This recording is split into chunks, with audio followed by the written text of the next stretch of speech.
Hello friend, नमस्कार। आप सभी लोगों का स्वागत है सोम अकेडमी यूट्यूब चैनल पर।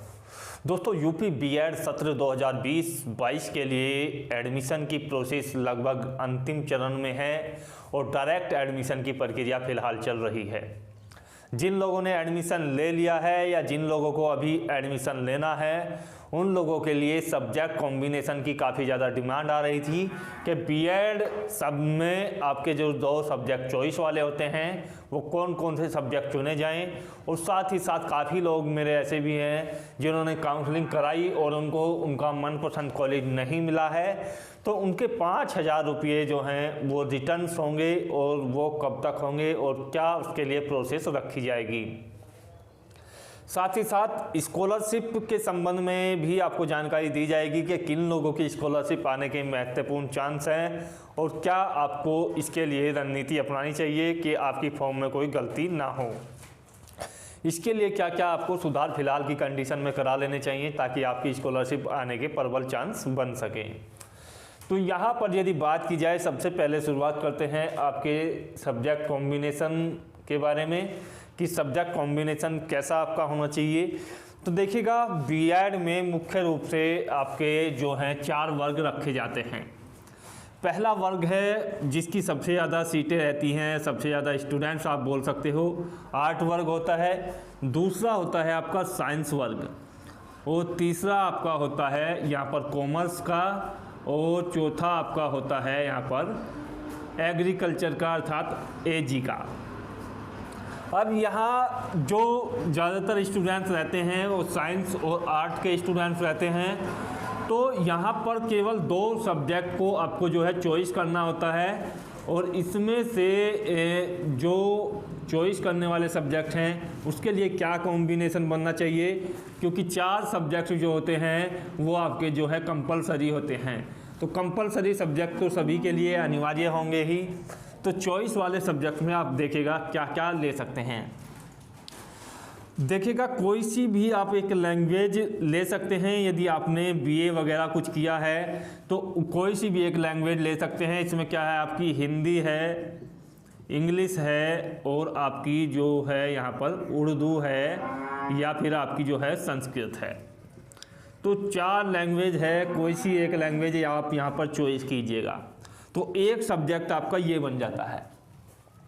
दूसरा सब्जेक्ट आपका बनता है यदि आपने कोई सा भी सब्जेक्ट लिया हो, जैसे आप समझ सकते हो हिस्ट्री आपने ली हुई है या आपने पॉलिटिक्स आपने लिया हुआ है या आपने एसएसटी लिया हुआ है या आपने जो है भूगोल लिया हुआ है या कोई भी एक सब्जेक्ट लिया हुआ है, चाहे वो अर्थशास्त्र हो या आपका यहाँ पर दर्शन शास्त्र हो या शिक्षा शास्त्र हो जिसको एजुकेशन बोला जाता है। तो कोई सा भी सब्जेक्ट आपके पास हो जो कला वर्ग से संबंध रखता हो, तो दूसरे सब्जेक्ट के रूप में हमेशा आपको जो चुनना है वो एसएसटी ही चुनना है। तो 2 सब्जेक्ट यहाँ पर आपके बन जाते हैं। कोई सी भी एक लैंग्वेज आपको लेनी है जो आपने ग्रेजुएशन में रखी हुई हो, ऐसा ही होनी चाहिए। दूसरा आपको लेना है एसएसटी। तो ये 2 सब्जेक्ट आप लोगों के बन जाते हैं कला वर्ग के स्टूडेंट्स के लिए। काफ़ी स्टूडेंट्स ऐसे होते हैं जो बीसीए या बीबीए या इस तरीके के सब्जेक्ट रखते हैं। तो बीसीए वाले जो हैं हमेशा साइंस के लिए ही आपके चुने जाएंगे और उनको जो अपने सब्जेक्ट लेने हैं वो बीसीए में 12th के अकॉर्डिंग या ग्रेजुएशन के अकॉर्डिंग कुछ भी आप ले सकते हो। तो वो जो स्टूडेंट्स हैं वो साइंस के लिए चुने जाएंगे आपके।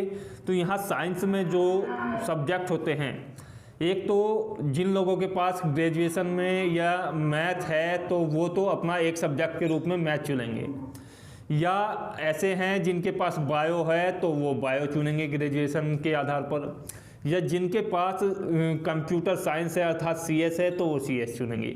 कोई सा एक आप चुनोगे जो आपकी ग्रेजुएशन में संबंध रखता है। दूसरा सब्जेक्ट आपके पास होता है तो वो होता है आपके पास यहाँ पर फिजिकल साइंस का। तो फिजिकल साइंस सभी लोगों को यहाँ पर चुनना होगा और इसके लिए आपको जो है 2 सब्जेक्ट का कॉम्बिनेशन आपका बन जाता है। ग्रेजुएशन में मैथ, बायो या सीएस जो भी आपके पास है, बीटेक वगैरह करते हैं उनके पास इनमें से कंप्यूटर साइंस है या आपके पास मैथ है या बायो है, तो तो यहाँ पर जो स्टूडेंट्स ऐसे हैं जिन्होंने बीएससी बायो किया है या बी फार्मा या इस तरीके के कोर्स किए हैं जो आपके मेडिकल साइंस से संबंधित हैं, या फिर आपने जो है बायोटेक किया है या आपने बायोटेक्नोलॉजी में फूड टेक्नोलॉजी वगैरह में कुछ किया हुआ है, तो आप जो है बायो को चुनेंगे तो बायो का एक सब्जेक्ट आपके लिए हो जाता है। बाकी के लिए जो आपके पास ग्रेजुएशन में हो वो आप चुनेंगे। दूसरे सब्जेक्ट के रूप में आप सभी को जो है फिजिकल साइंस ही लेना है। याद रखें ये जो सब्जेक्ट्स हैं ये केवल ग्रेजुएशन के आधार पर ही आपको चुनने हैं। ऐसा नहीं है कि आपने पीजी किया हुआ है पोस्ट ग्रेजुएशन के आधार पर आप सब्जेक्ट चुनेंगे, ऐसा बिल्कुल नहीं है। केवल ग्रेजुएशन के बेसिस पर ही आपको सब्जेक्ट चुनने हैं। बात करें कॉमर्स वर्ग की, तो कॉमर्स वर्ग में आपके जिन लोगों ने बीकॉम किया है उनके पास कॉमर्स होगा, और या किसी और इस तरीके की एजुकेशन आपने प्राप्त की है, कोर्स किया हुआ है, उसमें आप यदि कॉमर्स है तो कॉमर्स आप अपने कॉलेज से ले सकते हैं। बहुत से कॉलेज ऐसे हैं जिनमें कॉमर्स का जो सब्जेक्ट नहीं होता है, तो उनके लिए जो है कोई प्रॉब्लम नहीं आएगी, वो एसएसटी आप ले सकते हो। तीसरा जो है आप अकाउंट्स वगैरह थोड़ा बहुत मैथ पढ़ते हो तो मैथ का सब्जेक्ट भी आपके लिए हो सकता है, कोई प्रॉब्लम इसमें नहीं होगी भविष्य में जाकर के। तो तीनों में से कोई सा एक सब्जेक्ट आप ले सकते हो यदि कॉमर्स स्टूडेंट हो। दूसरे सब्जेक्ट के रूप में आपको जो है यहाँ पर चुनना होगा अपनी कोई एक लैंग्वेज आप चुन सकते हो, या फिर ऐसा कर सकते हो कि मैथ या आप जो है एसएसटी में से कोई एक सब्जेक्ट चुन लेते हो। यदि आपके पास कॉमर्स है तो आप मैथ या एसएसटी में से एक ले सकते हो, या फिर आप कोई सी एक लैंग्वेज ले सकते हो, हिंदी, इंग्लिश, उर्दू या संस्कृत, जो भी आपके पास 12th में हो वो उसमें से कोई एक लैंग्वेज आप ले सकते हो। एग्रीकल्चर्स के स्टूडेंट्स के लिए एग्रीकल्चर्स एक ऑप्शन होगा पहले सब्जेक्ट के रूप में। यदि किसी कारण से एग्रीकल्चर्स आपके कॉलेज में नहीं है तो आप जो है इसके स्थान पर बायो भी ले सकते हो, क्योंकि बायो साइंस भी एक एग्रीकल्चर साइंस का ही रूप है, तो वो आप ले सकते हो। दूसरे सब्जेक्ट के रूप में आपको जो है यहाँ पर लेना होगा फिजिकल साइंस, क्योंकि एग्रीकल्चर भी एक तरीके से साइंस ही आपका समझा जाता है, तो फिजिकल साइंस आपको लेना होगा। जिस तरीके से साइंस वाले स्टूडेंट्स लेंगे फिजिकल साइंस, वही आपको पढ़ना होगा दूसरे सब्जेक्ट के रूप में। आशा करता हूँ कॉम्बिनेशन बेहतर तरीके से समझ में आया होगा। ज़्यादातर स्टूडेंट्स के जो है कंफ्यूजन दूर हुए होंगे। यदि फिर भी आपका कोई डाउट है तो कमेंट्स बॉक्स में बताइएगा, आंसर आपको दिया जाएगा, डाउट आपके क्लियर किए जाएंगे।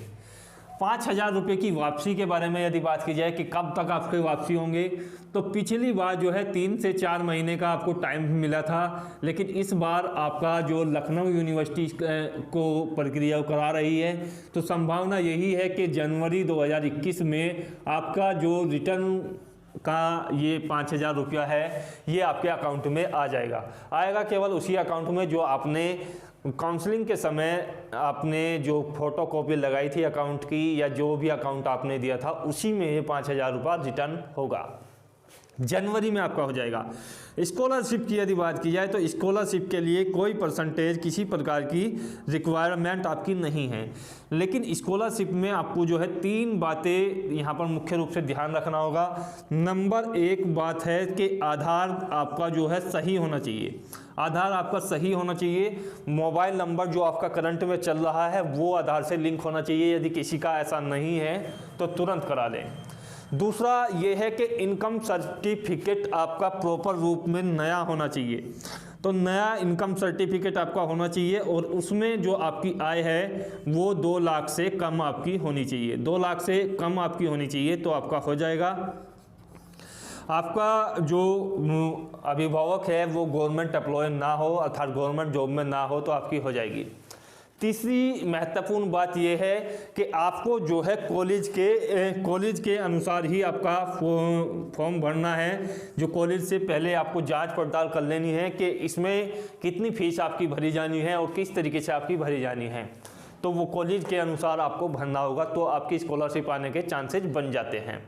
बाकी यदि परसेंटेज की बात है तो वो मैं कहना चाहूँगा कि जिसके यहाँ पर 55% से अधिक है उसकी ज़्यादा चांसेस रहते हैं स्कॉलरशिप आने की।